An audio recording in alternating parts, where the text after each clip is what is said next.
Satu lagi misteri untuk Sherlock Holmes. Soalan daripada Saleh 688. Sepanjang kerajaan Madani, kilang apa yang dibuka di Malaysia? Tak ada dengar cerita pun. Saya tak pasti bila Encik Saleh surfing kat internet, dia lepak kat website apa. Tapi ada satu website ni memang baik punya. Sesuai untuk Encik Saleh. Mari sini, saya kongsi. Nama website tu Google. Macam-macam soalan boleh tanya kat website ni. Contohnya, kilang apa yang dibuka di Malaysia pada 2024. Ini antara sebahagian yang saya jumpa bila search Google. BASF Petronas Chemicals buka loji kedua di Kuantan, di Pahang. Kilang RFID antara terbesar di Asia Tenggara dibuka di Nilai, di Negeri Sembilan. Kilang bateri 1.9 bilion ringgit di Kedah. Kilang semikonduktor 6 bilion ringgit di Penang.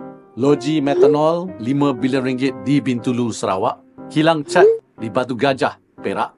Kilang X-ray di Johor. Kilang ATX di Melaka. Kilang pertama syarikat ini di luar China. Dan kilang komponen elektronik di Serendah, Selangor. Ni baru sebahagian dari kilang yang dibuka pada 2024. Belum habis lagi, ya. Panjang kalau campur dengan 2025 dan 2023. Penat kita nak baca satu-satu. Saya minta maaf banyak-banyak Cik Saleh. Pelabur-pelabur ni semua tak bertimbang rasa langsung. Ada ke patut dia buka kilang jauh dari rumah Cik Saleh? Patutnya dia buka sebelah rumah. Barulah Cik Saleh tahu. Oh, rupanya banyak kilang yang dibuka di Malaysia masa kerajaan Madani memerintah. Tapi tak apa Cik Saleh. Lepas ni Cik Saleh kongsi alamat. Saya tanya kat pelabur, kalau nak buka kilang, boleh tak buka kat sini?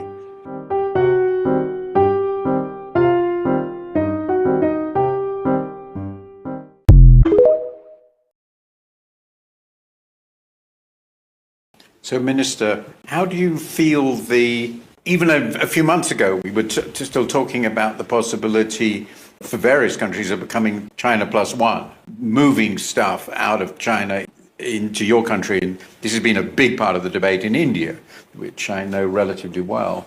But that's also true for other countries in ASEAN. Those opportunities look a bit riskier now.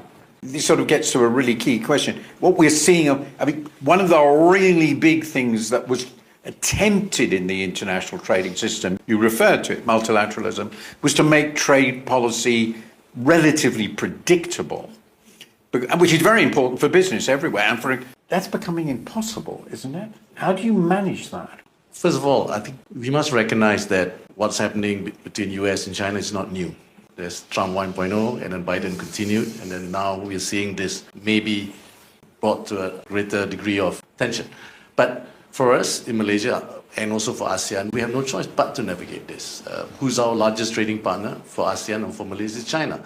Who's number two is the US. Who's the largest investor in the ASEAN region is US. Who's the second largest? It's China. The top two economies in the world, you add them together, it's close to 50% of the GDP. So we have to play this carefully because, as you know, we've seen this played out and we've seen how companies react, how governments as well react. In fact, the supply chain realignment, redesigning of supply chain was also accelerated by COVID as companies really looking at the security of that supply chain. And for Malaysia and for ASEAN as well, we have actually been a net beneficiary. And if you look at global FDI, it's negative, but global FDI to ASEAN, it's positive. Is this sustainable? It all depends on the growth of the global economy. Because at the end of the day, there's a demand side, there's a supply side. So for Malaysia, you mentioned semiconductor, we are fortunate because for semiconductor is an industry that we built over the last 5 decades. We are 6th largest supplier of semiconductor, and therefore we are in a sweet spot where the ecosystem is already there. Incentives help, but the fact that you have the ecosystem there will definitely have ecosystem, not just meaning the logistics, but also the infrastructure of the semiconductor industry is already in place, talent, etc. So for us to navigate this, like you said, when we talk to the companies in the region, many are actually producing intermediate goods for both US and China. In fact, some are exporting to China, but how strategic that intermediate good is when it's exported to become a finished good, that's debatable. So the concern will be two. Number one is whether that China plus one or Europe plus one or Taiwan plus one is a way to circumvent the potential restriction both in tariff or export. And the second one is actually to us is the growth of the economy, the trade numbers. Because if trade goes down, investors companies will put on hold their decision, and this will slow down a vicious cycle, right? So that's something that we need to navigate.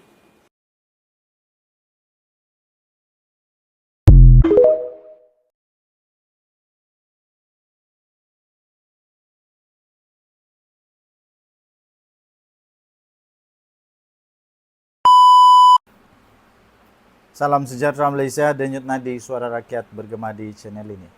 Tuan-tuan dan puan-puan yang dihormati sekalian. Baru sebentar tadi kita telah menerima satu berita terkini, berita yang sahih yang diumumkan sendiri di media arus perdana. Ini berkaitan dengan isu rasuah yang terkait dengan bekas Perdana Menteri Malaysia yang ke-9, Datuk Seri Ismail Sabri Yaakob. Terbaru 13 akaun telah dikenal pasti oleh SPRM dan seterusnya 13 akaun ini telah disita, dibekukan dan dihalang daripada sebarang transaksi. Dan ditemui tuan-tuan dan puan-puan, ditemui ada lebih daripada 9 juta ringgit Malaysia dalam akaun tersebut. Dan satu lagi berita yang kita baru terima, fakta yang benar juga, ialah SPRM telah mendapat banyak lagi penemuan. SPRM telah mendapat banyak lagi clue terkini, banyak lagi petunjuk-petunjuk terkini yang akan dapat membawa kepada lebih banyak lagi penyelewengan.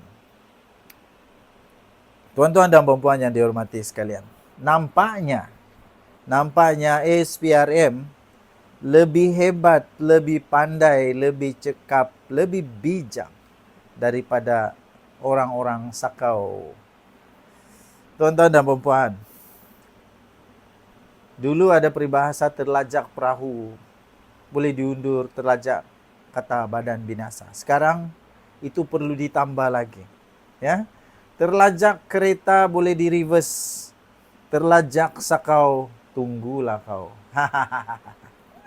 Okey, so sekali lagi, mengapa belum ada lagi suara-suara sumbang daripada PAS yang tolonglah Ismail Sabri Yaakob. Kenapa senyap semua ni? Dan ada satu video tadi yang saya jumpa di TikTok. Rupa-rupanya Perikatan Nasional Pembangkang di Malaysia sekarang ini yang amat tidak proaktif, yang amat tidak berkesan. Pembangkang yang tak tahu buat kerja ni. Yang dorang tahu apa? Buat fitnah, minta maaf, fitnah, minta maaf, fitnah, minta maaf. Lepas tu bagi fakta yang kena batang hidung sendiri, macam-macam lagi lah yang pelik-pelik berlaku. Video dari TikTok yang saya terima tu, mereka jerit-jerit tu tak setuju, marah-marah. Tidak setuju kalau laporan audit negara yang telah dibuat berdasarkan pada pemerintahan Muhyiddin Yassin dan Perikatan Nasional, mereka tidak setuju untuk dibahas. Saya bukan pakar dalam perlembagaan, bukan pakar dalam hal ehwal Dewan Rakyat kah, Parlimen kah, tapi satu je yang saya pakar adalah orang takut selalu takut. Orang salah selalu confirm takut. Kenapa mau takut? Bahas sajalah kalau perlu bahas. Nak takut apanya? Kalau memang Perikatan Nasional zaman Muhyiddin Yassin itu hebat, dia patut lebih bersemangat. Kami semangat. Okey, teruskan, kami semangat. Ini Razi Jidin bukan main lagi.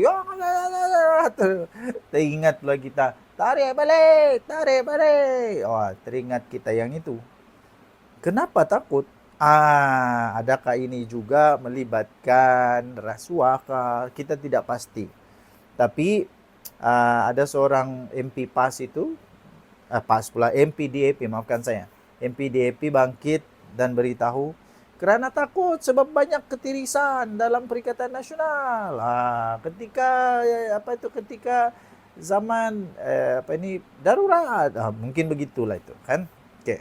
So, ditemui duit 9 juta dalam 13 akaun.